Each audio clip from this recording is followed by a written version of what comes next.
el Fondo Monetario Internacional tiene algunos tipos de préstamos. El que se ha anunciado ya es lo que se llamaría en términos comunes préstamo de contingencia para eh, eventos como el que acabamos de sufrir nosotros, el trágico terremoto que afectó a las provincias de Manabí y de Esmeralda. Pero la misión del Fondo Monetario Internacional ya se encuentra en el Ecuador desde hace mucho tiempo. Inclusive desde el último trimestre del año pasado ya estaba realizando una evaluación de la economía ecuatoriana y de ahí vinieron esas cifras que fueron ellos entregando paulatinamente. Alberto Dajic se convirtió en el vocero que impulsaba el retorno al Fondo Monetario Internacional. Un emisario, entonces. Era prácticamente el abanderado del retorno del Fondo Monetario Internacional, igual que Mauricio Pozo. Inclusive ellos dos mantuvieron reuniones con la misión del Fondo Monetario Internacional que ha estado en nuestro país. El pasado 8 de abril, antes del terremoto, el diario El Universo anunció ya la presencia de la misión del Fondo Monetario Internacional. Es verdad que ahora el fondo, porque también ellos asimilan las realidades, ahora el fondo no te exige firmar cartas de intención, sino que simple y llanamente te sometes a una evaluación periódica de tu economía. Entonces, no es que, porque el 8 de abril nadie sabía que iba a haber terremoto en el Ecuador. Entonces, uno es el préstamo contingente y el otro es el préstamo que puede venir por otras vías, que lo que tiene de importante es que te abre el camino para el mercado financiero internacional. Porque la banca financiera transnacional, si no tienes el aval del Fondo Monetario Internacional, no te da ninguno. Y como estamos en un proceso el presidente lo ha sostenido para apuntalar la dolarización y lograr que la economía no sufra impactos tan grandes, ir por el camino del endeudamiento. Y ya como la República Popular China ha llegado a su máximo que podría prestar, y además que los préstamos con la República Popular China, por más que sean nuestros camaradas del Partido Comunista Chino, pero son préstamos bastante complicados, con tasas de interés muy elevadas a cortos plazos, e inclusive pues cualquier controversia se decide en la Corte de Londres, y la Corte de Londres es la que ve por los intereses de la República Popular China en el mundo. Entonces eso es casi burro amarrado contra tigre suelto. Entonces yo creo que hay que evaluar todas estas circunstancias que se están dando, y lo que más complicado me parece es el anuncio de la venta de bienes estratégicos. Que a propósito es una especie de memoria ya sobre lo que se dice y lo que se hace. Claro, porque en el acuerdo, por ejemplo, que el Partido Comunista firmamos con el entonces candidato presidente Rafael Correa, ahí no se hablaba nunca de vender bienes estratégicos, más bien de robustecer el área estratégica de la economía nacional. Vender o privatizar sería la expresión. Son formas de decir las cosas. Porque privatizar para el modelo por el cual votaron algunas personas, como que era una mala expresión, una mala palabra. Resultó maldita a la hora de analizar la economía y la sociedad ecuatoriana. Pero entonces ahora venta, porque el Estado se fue llenando de una serie de bienes que yo sí creo que hay algunos que deben ser vendidos, porque no estaría en el papel del Estado administrar ese tipo de cosas. ¿Cómo cuáles, doctor? ¿Los aviones presidenciales, por ejemplo? No, eso en realidad eso es de carácter secundario, pero solamente con los edificios que tiene el Estado. ¿El de la UNASUR, por ejemplo? A lo mejor ese, ¿no? Porque recogidas las experiencias, ahí lo que se hacen es talleres, obras de teatro, pero no hay en realidad una justificación para haber pagado más allá de 40 millones de dólares, que dicho sea de paso, tengo entendido que fue construida por la misma empresa constructora que trabaja con el alcalde de Guayaquil en obras municipales, ¿no? ¿Cuál, doctor? ¿A qué empresa se refiere? La empresa Etinar. Etinar. Que está ahora en conflicto con la alcaldesa de Milagro por el tema del terminal terrestre de Milagro. Entonces, yo creo que hay que, pero ya vender una hidroeléctrica, vender parte de CNT, ¿no? Eso ya es. Yo he sido profesor en la Facultad de Derecho Romano. Los romanos tenían dos figuras que llamaban el jus commercium y el jus extra commercium. Para los romanos, commercium era sinónimo de propiedad. Entonces decían, hay bienes que pueden ser vendidos y hay bienes que no pueden ser vendidos. Ya hace 2500 años, ya los romanos señalaban que no había que vender. Entonces, si a esto lo acompañamos con la concesión de puertos que se está haciendo, el de Manta, el de Puerto Bolívar, que ya también está en camino. Entonces yo por eso creo que esto va a significar una realineación de las fuerzas políticas, estos dos anuncios del presidente. Porque los sectores que se declaraban de oposición, pero que venían pugnando porque el país retorne al Fondo Monetario, ya lo van a ver con ojos de piedad al presidente Correa.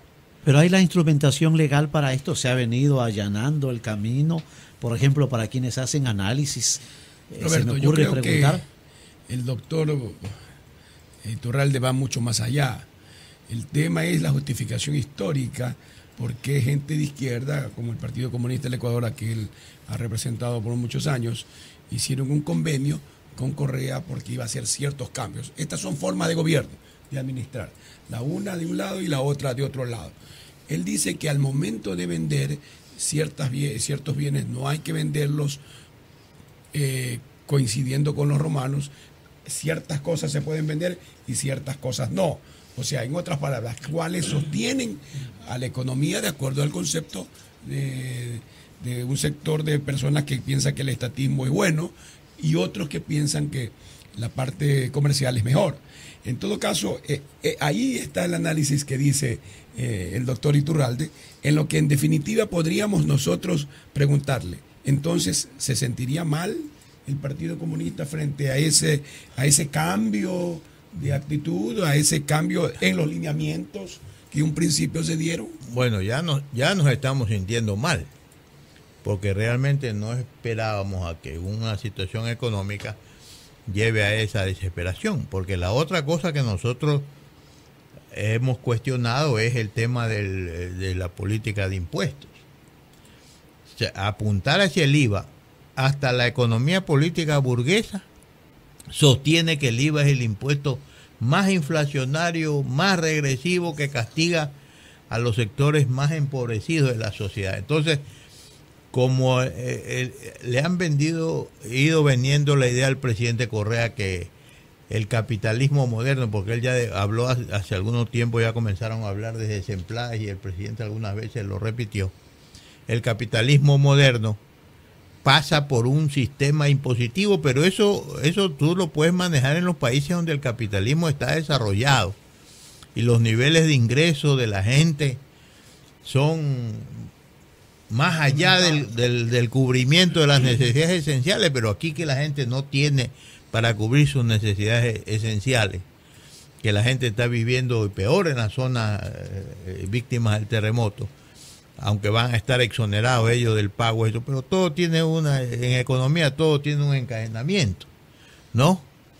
Entonces, yo creo que hay que tratar de enmendar esto, porque si no, vamos por un camino en definitiva, el pueblo ecuatoriano ha puesto la plata para construir sopladoras, y ahora va a venir unos particulares a disfrutar solamente de la rentabilidad, o sea, sin que ahí haya cómo controlar tarifas y todas esas cosas. En el momento apremiante que vive el país por estas situaciones, no solo post-terremoto, meses atrás, por eso es que ya está aprobada y está vigente, incluso ya anunciada en el registro oficial, la ley de equilibrio financiero. Y ahora el tema que estamos tratando con usted, doctor Iturralde, no es que es recién la tratativa de un presupuesto de una economía de un país que está prácticamente en cero.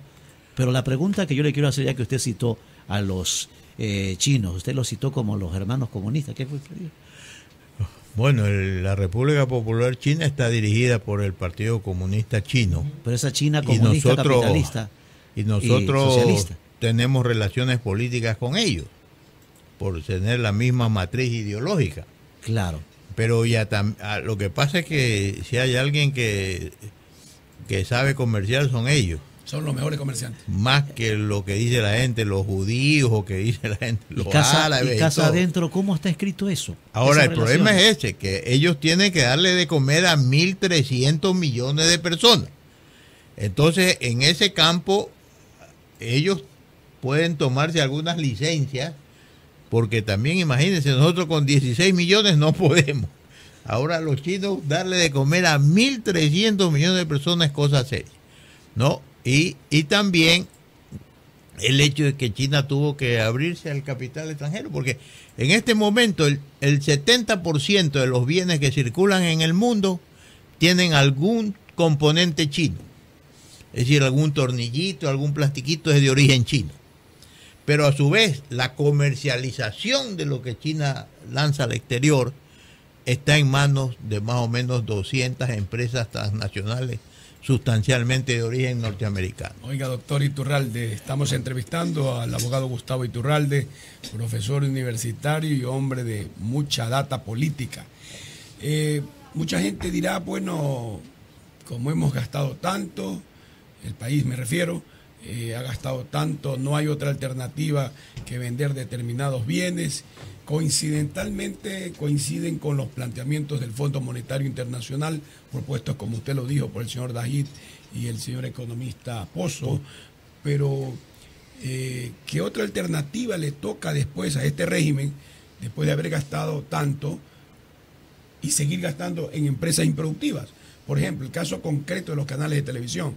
TC Televisión y Gamavisión tienen mucho gasto que en definitiva más barato sale venderlos.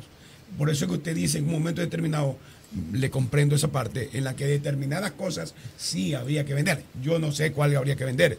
Pero están vendiendo aquí el Banco del Pacífico, están vendiendo Sopladora, están vendiendo CNT, que es una gran producción nacional, están vendiendo Flatbed, hasta cierto punto, también una empresa improductiva, Gama TV, una empresa improductiva desde el punto de vista económico, aunque políticamente creen que sí. Claro. Díganos usted, ¿qué habría que hacer ahí?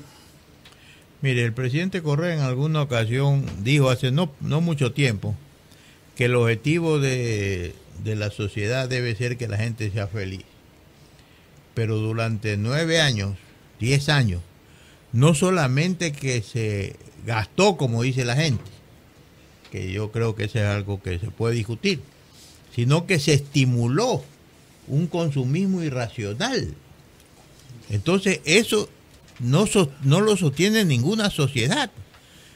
Aquí se construían más centros comerciales que universidades. Entonces, en los centros comerciales tú recorres y apenas hay un local dedicado al libro. Lo demás es dedicado al consumo. Y en algunos no hay nada, inclusive. En algunos, claro, como en otros no hay ni una triste biblioteca, librería. Son pocas. Entonces, no se apunta a crear una sociedad con valores distintos. Cuando tuvimos la primera reunión con el presidente Correa, ya siendo el presidente el 28 de mayo del 2007, yo le dije, si no hay organización y conciencia del pueblo, ni lo que hagas a favor del pueblo, la gente te lo va a agradecer. Y eso ha hecho que algunos de los dirigentes del país salgan inclusive con exabruptos a comenzar a renegar del pueblo, a decir pueblo desagradecido, pueblo malagradecido. Entonces, otra socióloga de Quito escuché decir, es que este pueblo es muy desordenado, muy indisciplinado y necesita un líder así de las características del presidente Correa. Entonces, el problema es que ya a 10 años del gobierno hace crisis toda esa mezcolanza ideológica que hay en el seno del país, pues. Porque ahí hay de social cristianos enverdecidos, hasta trotskistas que jamás en su vida votaron porque renegaban de las elecciones. Entonces, eso lógicamente en determinado momento hace crisis, porque para hacer política lo que necesitas es tener una línea en la que todo el mundo reme en el mismo sentido, pero aquí cada uno habla para su lado. Entonces, o sea, que quienes levantan las voces y dicen que no es que se acabó con la partidocracia, sino que se la aglutinó la partidocracia. Sí, porque además el término partidocracia no es un término que tiene fundamento científico, porque si tú quieres tomarle poder necesitas partidos políticos. Además que la partidocracia significa poder de los partidos, pero el problema, ¿qué partidos son? Porque hay partidos desde el partido nazi, que era partido, hasta el partido comunista. Entonces no era el poder de la partidocracia, era el poder de las oligarquías, el poder de los sectores más vinculados con el imperialismo, etcétera, pero no es tan científico y no educa a la gente a decir la partidocracia. Bueno, pero podría haber sido mejor negocio a criticar a los partidos que son parte de la verdadera democracia en todo nivel, tanto en los comunistas como en la derecha. Todos los partidos tienen que revisar. Y no ir hacia los grupos de oligárquicos, o sea, el control oligárquico, claro, que me refiero, era más el gobierno de pocos. Claro, era más elegante hablar de la partidocracia para no tener que chocar con lo que hay que chocar. Lógico, que al último ellos también se convierten en lo mismo. Claro. Son las 8:00, un minuto, doctor Gustavo Iturralde. Hay algunos aspectos, no sé, usted tiene algún mensaje, porque estamos sobre las 8 de la mañana con un minuto. Bueno, agradecerles y hacer un llamado realmente a que aquí se va a producir, usando las frases que se han usado a propósito del terremoto, un movimiento de las capas tectónicas a partir de ahora. ¿A nivel de la asamblea sería entonces? ¿O sociales? A nivel de la ¿En qué sociedad área? en su conjunto. Todo el mundo se va a comenzar a recomponer aquí en esta cosa, y vamos a ver grandes cambios en las concepciones que tiene. Unos que han sido extremadamente críticos con el presidente ya no lo van a hacer. Y también yo creo que hay que hacer una autocrítica de la izquierda, que no sabe manejarse en circunstancias. Es decir, más parece que es una política de chantaje que una política de querer llegar al poder. Yo he visto algunos izquierdistas que viven de tal forma que yo estoy seguro que ellos no quieren un proceso revolucionario, porque en un proceso revolucionario hay que apretarse los cinturones en determinados momentos. Entonces, ¿se cumplirá nuevamente el que se vayan todos entonces? ¿Volvemos a caer en el mismo bache? Esa fue una consigna equivocada realmente. Fue una consigna equivocada, porque así como dijimos en lo de partidocracia, era escurrirle el bulto. Se repite entonces. Escurrirle el bulto. Sí, esa es una consigna y hay muy interesante esto, doctor Almeida.